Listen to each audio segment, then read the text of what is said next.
Okay, so the last video that we're going to be doing on SOHCAHTOA, or the basics anyway, is being able to find the angles within the triangles. Now, to be able to do this, you do need to have two sides of the triangle, okay? You can't do it with just one. So, we're going to start off with this one. I'm just going to write the SOHCAHTOA bit, just in case people need a reminder. So, as we've been doing a lot, we're going to be labelling the sides first. So the angle here is X, that must be the opposite. The side with the two angles must be here, so that's the adjacent. And the last side must be then the hypotenuse. Okay, once you've done that, you then cross out the one you don't need. So we've got a number on the opposite and we've got a number on the hypotenuse, so it's the adjacent that we don't need. Then we look at the formulas. The one that has O and H is the sine one.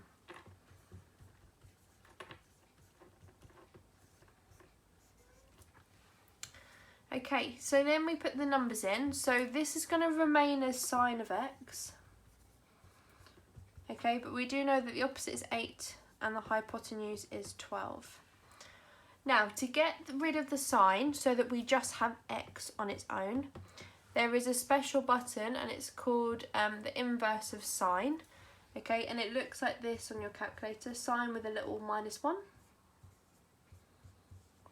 And then we put the fraction in. Now, to do that on a calculator, okay, so you click the shift button, which is the top left, then you click sine, and then you see you got sine to the -1 there.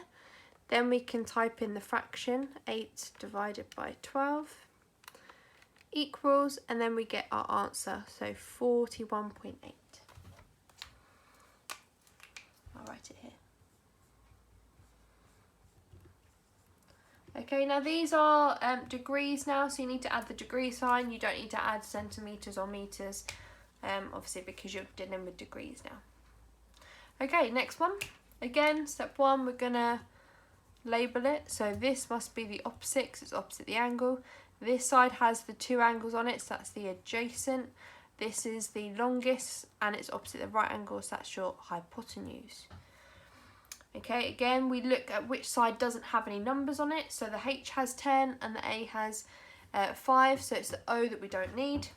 Then we look down here, which one has an A and a H in it. So cos has an A and a H.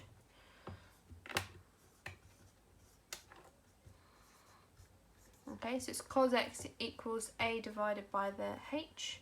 Then we put the numbers in.